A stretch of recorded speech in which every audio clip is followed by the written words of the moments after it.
Hi, my name is Cathy Brooks, and I'm the children's pastor here at Mountain Ridge Church.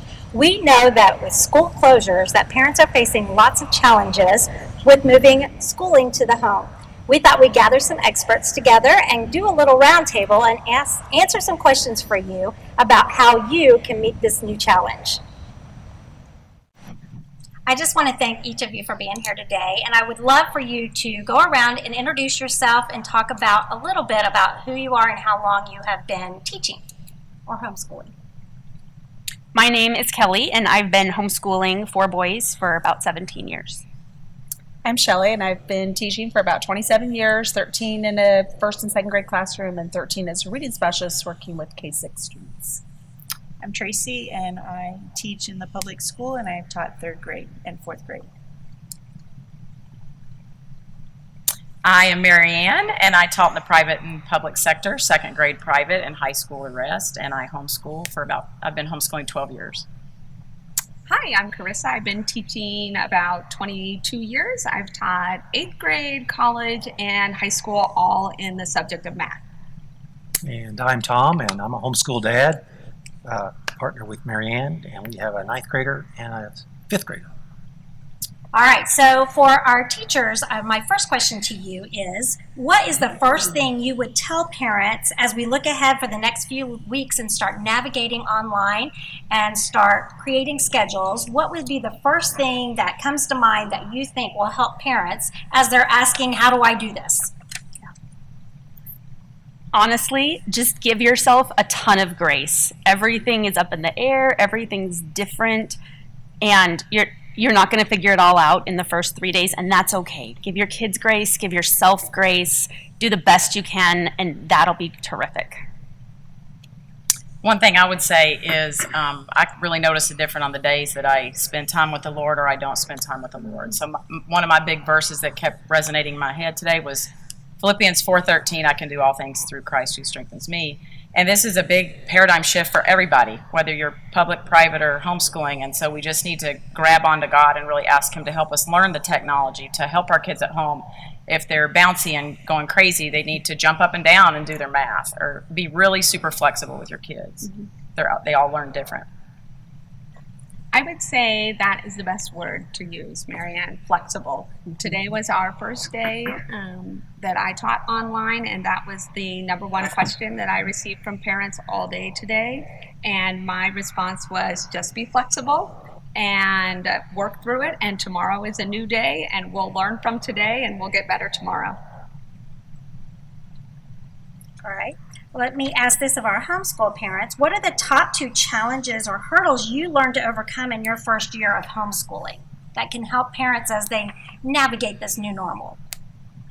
I think for me, it was coming out of public and private school. I thought my kids it was going to be just like the 36 kids in my Algebra 2 class. And it looks really different at home. You're spending time with each individual kid, whether you have 2 kids or 5 kids, and it looks different every single day. So the hurdle for me was to really manage my time and to be able to spend time with each kid and not treat it like 36 kids in a class. Mm-hmm. I had a hard time shifting from that.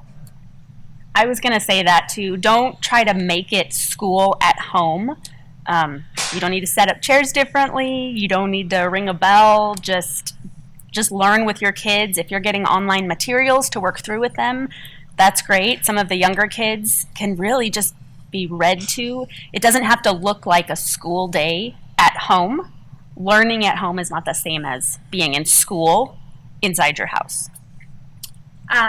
For Carissa, you're high school, and Tracy, you are 3rd grade, and Shelley, you do 2nd grade, but you're also a reading specialist. Right. So each of you share a little bit about what that looks like for your specific age group, some tips that you can give parents for high schoolers, for elementary, and maybe for kids that might have some special needs that need to be addressed at home. So for high schoolers, I have told my own high school kids that I have at home, in addition to my students, that we aren't on a schedule. That at this point, learning is going to occur every day. I'm not putting a time frame on when that learning occurs or how that learning has to occur. I am just putting the material out there for students to be able to engage in it and try their very best at this point. We know that there's other students in the home. We know that there's parents with distractions, and that parents aren't able. I'm a math curriculum. Quite frankly, a lot of parents can't help with my discipline, and so I'm just putting material out there and asking the students to engage. And there's no specific time frame on that. Just engage in the material, and just from doing that, kind of like Kelly said, they're just reading and they're understanding and they're learning when they do that. Mm-hmm. I think for elementary students, it's just giving them the same kind of thing, giving them breaks and giving them time to engage in whatever is assigned to them through their learning, and just encouraging your child to do the very best that they can, and help them out, read to them, have them read to you. The more they're reading, I think the better they're going to do, and the more that they'll get out of being at home and learning. For children who struggle in reading, definitely read to them a lot. See if they can, especially depending on the age. If they're able to read to you, that's great, but it's really important for parents to read to the child at a higher level so they can still enrich their vocabulary. Obviously, the younger they are, the less likely they are to do things independently, so it's going to be a lot more hands-on learning as much as you can do. Which brings me to another question for our homeschool parents. With now the challenges of a lot of parents having to juggle working from home, their regular household, running a household, and now you've added this new challenge of helping your kids navigate learning at home, how do you balance that all out? How do you find the time to make sure you get it all done? What has worked for you that you can share with us? There are a lot of things that can be done at once. Kids can get practice reading and doing math, helping you create a recipe for dinner, and that's 3 birds with 1 stone. Older siblings can read to younger siblings, so then younger siblings are being read to, older siblings are reading, and that's a few birds with 1 stone. A child can read out loud to you or recite math facts while you're folding a load of laundry. They can fold laundry with you, and it was really important for me to recognize that not all learning is academic. Most learning isn't academic. So with kids at home, we can be teaching kids all kinds of things that we're doing. If you're making masks for nurse friends, let your kids get in there and teach them how to sew a straight seam. If dad's got to change a tire, send a couple kids out there to watch him and learn. It doesn't all have to be paperwork, worksheets, filling in blanks on an iPad. There are a lot of different ways to do a lot of different things. Can you repeat the question? Yes. So how do you find balance? So specifically with the new challenge of, I'm sure you had to figure out how to balance managing the household. Tom, you may even be able to speak a little bit to what that looks like now that you're working from home and Right. you're actually homeschooling, which a lot of families are facing right now. Let me jump in. Yeah. Yeah, particularly for those that are now working from home. Maybe both parents are working from home, and you're needing to school the children and what have you. A routine, if you can create some bit of routine, I realize it's not being at school, but that can be of some help. And also location. If you've got an ability to move into a different room for work, and then and help the kids understand this is dad's work area and this is his general work time, and this is when you might not want to run in and check in on something, that kind of thing. And just be flexible. I think Kelly or some others have made that earlier. Yesterday, I walked in to get my lunch, and there were rocks from outside on my kitchen table. And I said, Kerrigan, and Kerrigan was kind of taking a break because it was around lunch. I said, what? They were at her spot. I said, well, are these rocks? Yeah, I'm going to have lunch. What are the rocks for? She said, oh, that's my art this afternoon. It's my art stream this afternoon. Or maybe it was you that told me that. I thought, okay, no problem. I'll just have lunch in here. So just the flexibility that comes along with that, but they're prepared if they have a place to be with their stuff, because we do a lot of homeschooling at the kitchen table. Right. Just flexibility, and if you can create some routine and create separate locations for certain time frames, that can be helpful. Managing the house too, that is one of my struggles, because at first it will all fall on mom. If you are at home, it's going to fall on mom, and if you're a working parent, it's still going to fall on mom. So learning how to balance your kids once again, whether you have 2 or 5 kids, balancing out those chores, helping fold laundry, helping do the dishes, helping clear the table, and doing those things so it doesn't fall 100% on mom or dad in the house. And that's a big one. That's a big shift too. One more thought is that I know a lot of times for parents, it's easier to just do the work than teach the kids how to do the work. There's a hump to get over in terms of teaching kids how to do chores. This is a great time to take advantage of that, where you can stand over the washer and the dryer and show your kids how to do the laundry, and then they get some practice and you can follow up, and they're learning and they're making huge strides in helping your home run efficiently. That'll help during this whole quarantine time, but it'll help for years and years to come. So now that we're not getting up and rushing off to school, making lunches, trying to quick follow up on homework, going to dance practice, and all the other things, all the chores that we have to do anyway, now we have our kids here.